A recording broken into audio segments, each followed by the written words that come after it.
A huge thank you to the patrons of this channel. Thank you guys for all the support. What, what, what happened?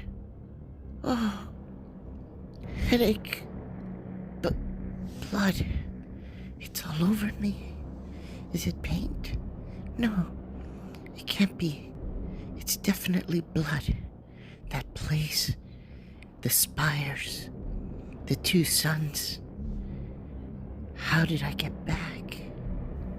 Welcome to the Twisted Tentacle Inn. I'm your innkeeper, Vase Odin, and today we'll be talking about Sefina Rousseau, the painter.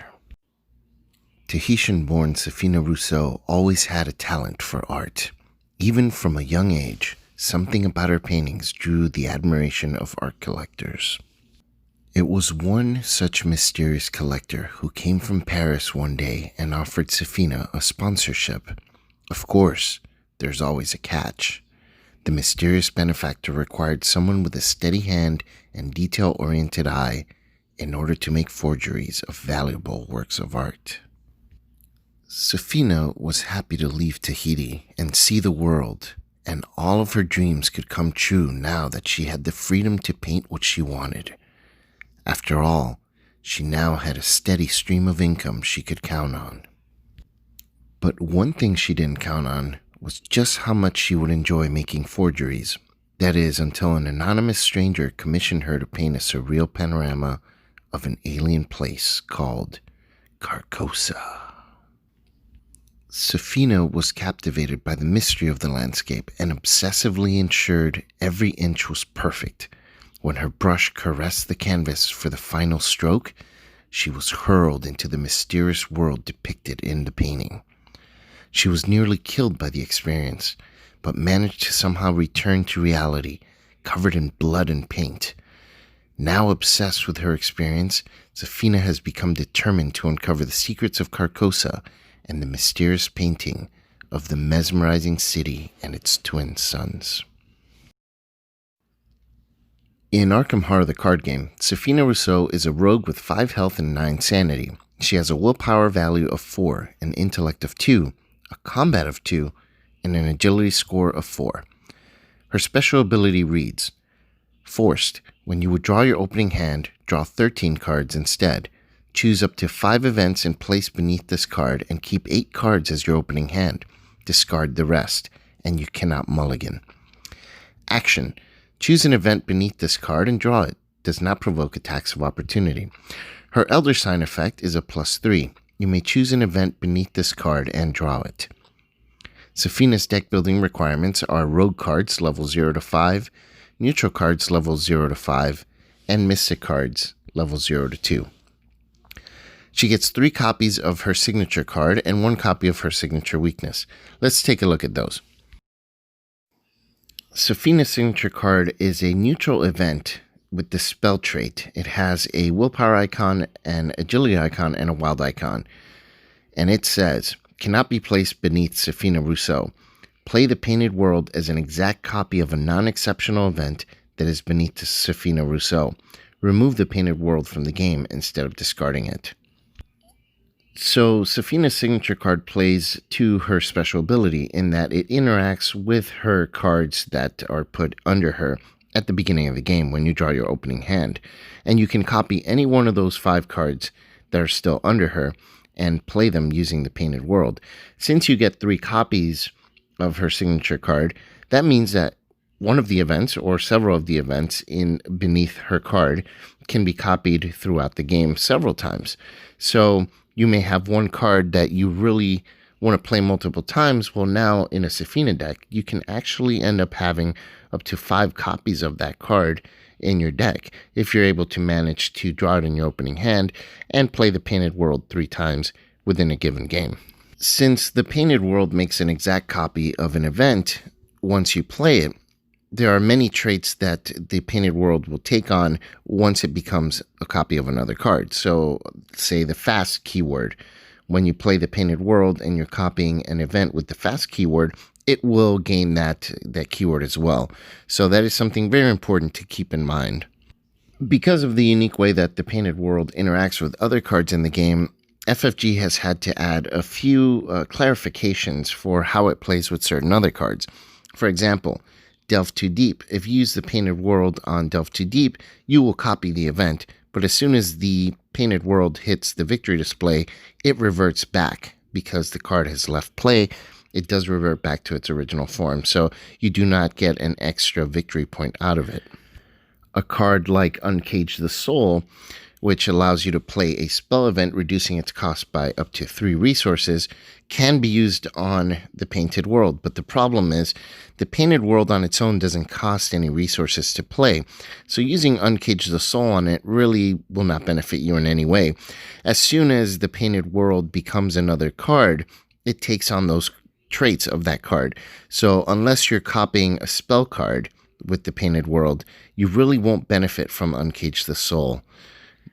And to be clear on that ruling, if you do happen to copy a spell card with the Painted World and you play it using Uncage the Soul, then you will get to reduce the cost by 3.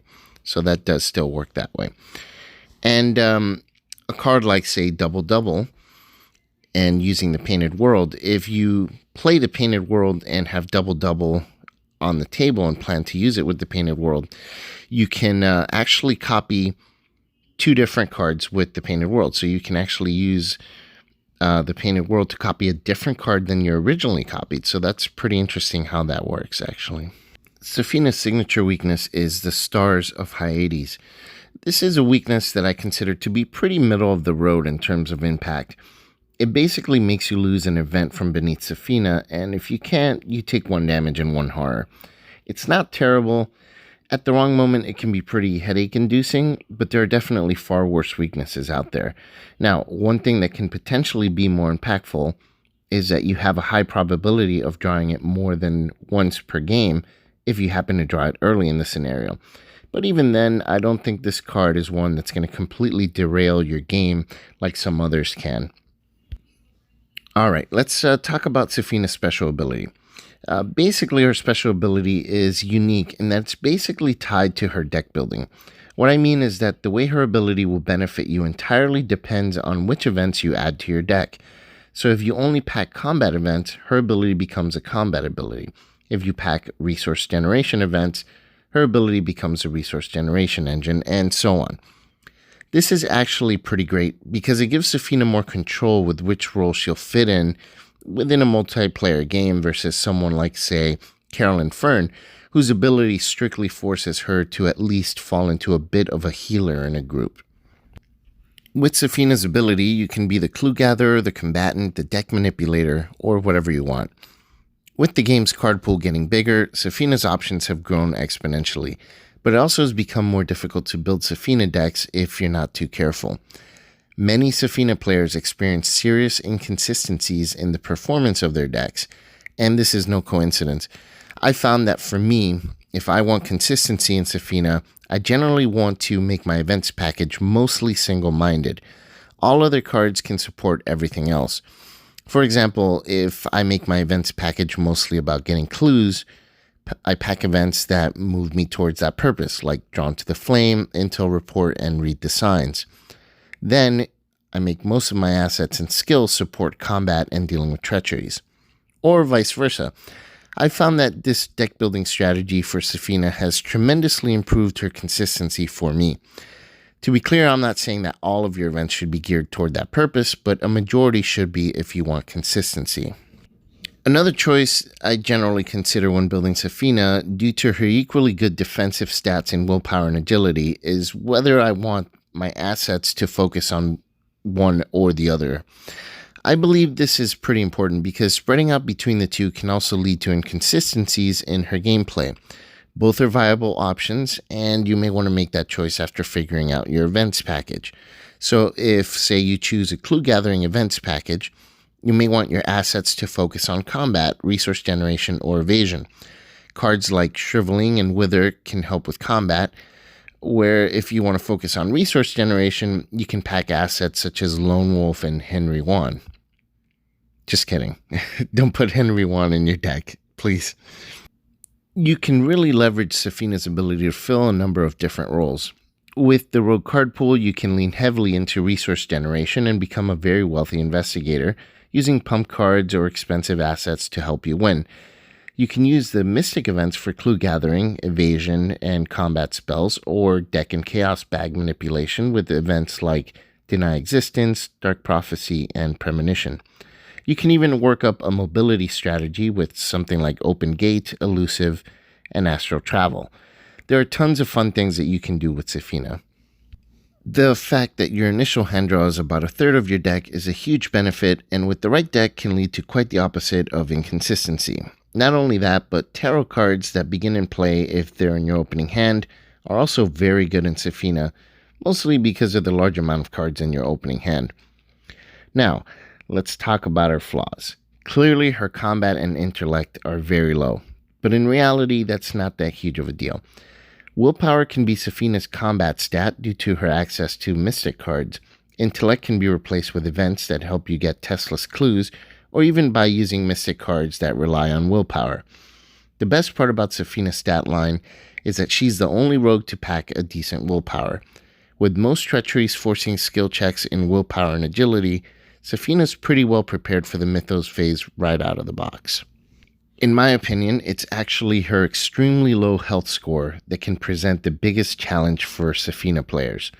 One bad pull against say, grasping hands, and you'll be in big trouble. When building decks for Sefina, be sure to address this issue by adding a few damage soak cards or some healing. I've linked a few Sefina decks from Arkham DB in the video description. Be sure to check those out, as they're going to provide some insight into different effective builds for her. So how about you? Do you have a Sefina deck or strategy that works well for you? I would love to see it if you do. Leave the link in the comments down below. I hope this video was helpful for you, and if it was, don't forget to click the like button. I am your Innkeeper Vase Odin, and this is the Twisted Tentacle Inn. Check in anytime. I'll talk to you then.